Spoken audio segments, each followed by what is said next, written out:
This is Himeji, a small city in the western part of Japan's Kansai region, best known for Himeji Castle, the most magnificent of Japan's surviving historic castles.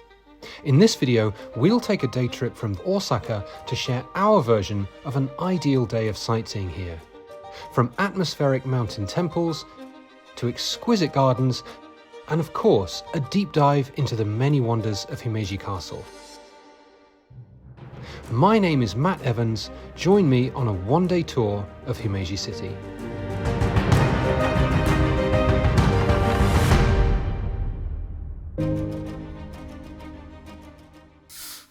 Himeji makes for an easy day trip from Osaka or Kyoto.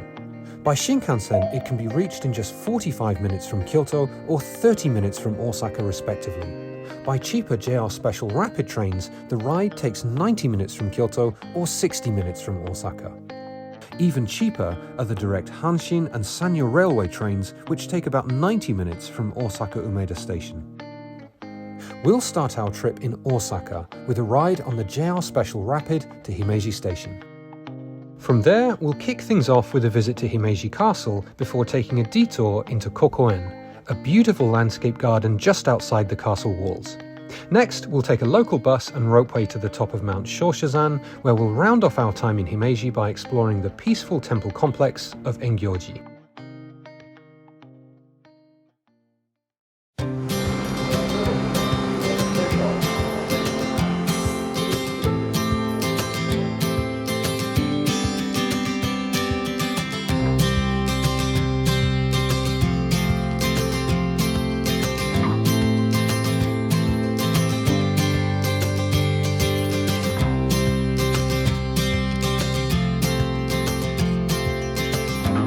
It's time for the highlight of our day and a visit inside Himeji Castle itself. Today, Japan boasts a great many reconstructed castles, but only 12 original surviving ones. Of these, Himeji Castle is surely the most spectacular, but what is it that sets it apart from all the rest?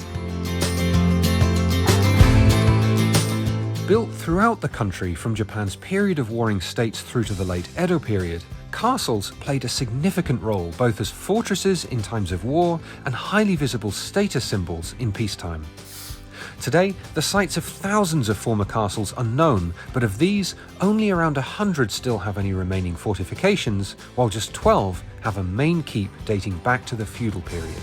While any of these are worth a visit today, there are 3 reasons why Himeji Castle stands head and shoulders above the rest.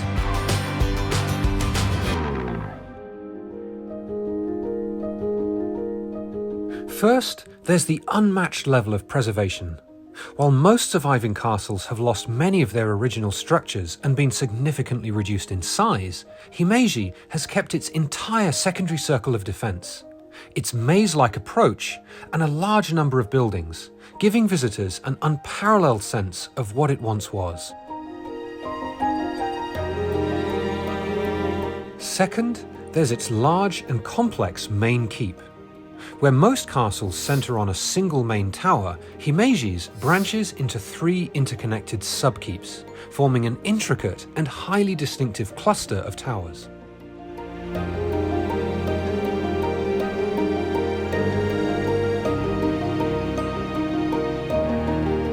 Finally, it's the castle's sheer beauty. Despite its size and complexity, the castle's design is light and graceful, earning it the nickname the Heron Castle. In 2015, a 5-year program of renovations was completed, bringing it even closer to its original spectacular appearance.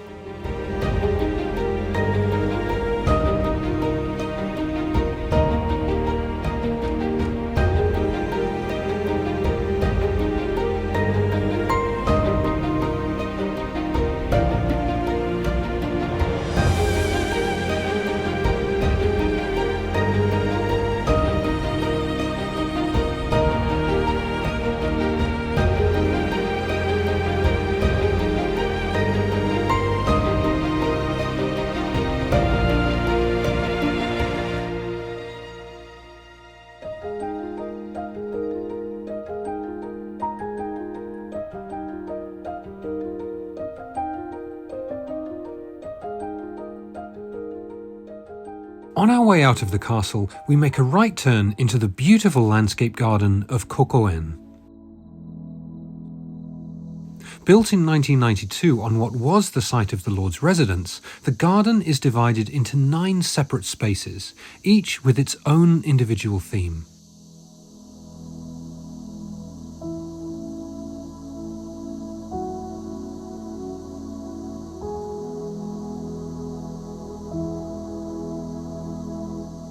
Inside, visitors can explore a series of miniature landscapes based on styles popular in Japan's Edo period.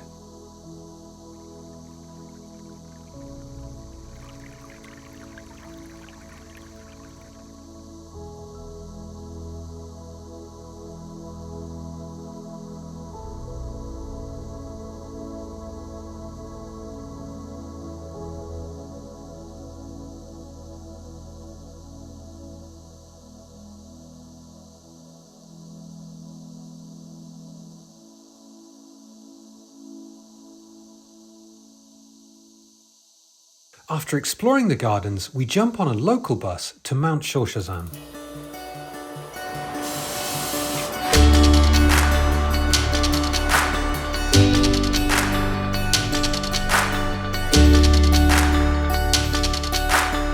So we've made it to the top of Mount Shoshazan, home to a large and really atmospheric temple complex called Engyoji. Apart from its beautiful temple buildings, it's known for being relatively free of modern infrastructure, adding to the sense of peace and seclusion.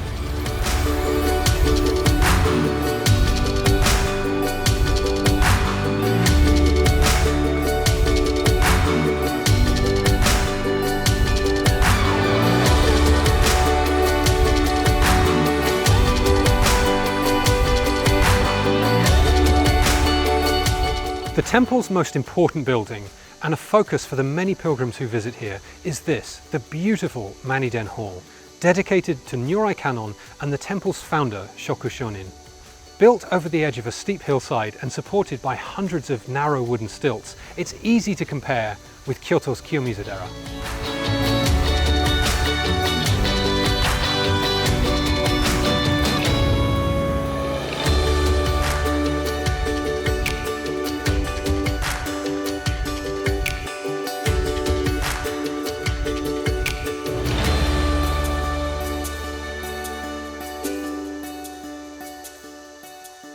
The Maniden might be the main building of the temple complex, but for the countless young monks who trained here, its real beating heart was these 3 buildings known as the Mitsunodo.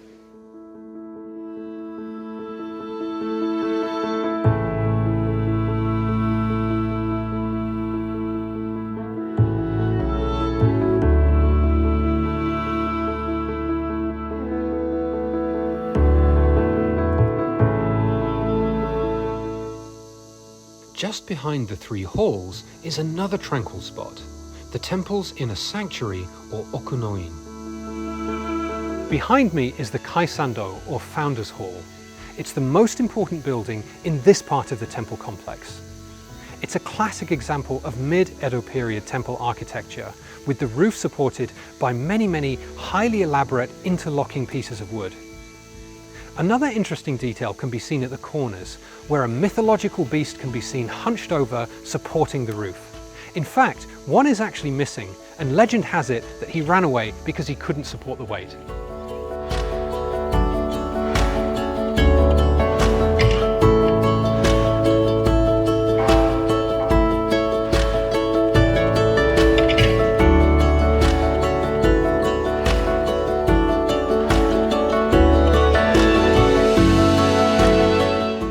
Just a short walk from the okunoin is a fascinating spot that directly links the history of Engyoji with that of Himeji Castle.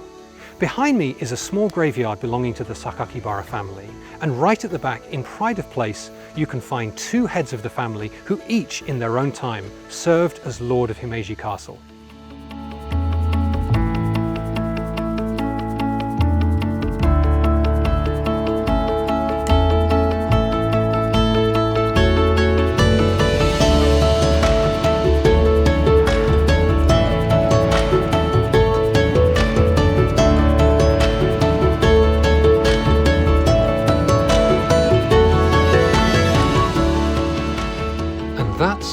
ideal day trip to Himeji. Thanks for joining me. I hope you enjoyed this video and perhaps even have some new ideas for your next visit to Japan. For more information about this trip or to watch another video, click the links on the screen now or head over to japanguide.com, your comprehensive, up-to-date travel guide, first-hand from Japan. Thanks for watching, be sure to subscribe and click the notification bell for more videos about Japan. Happy travels!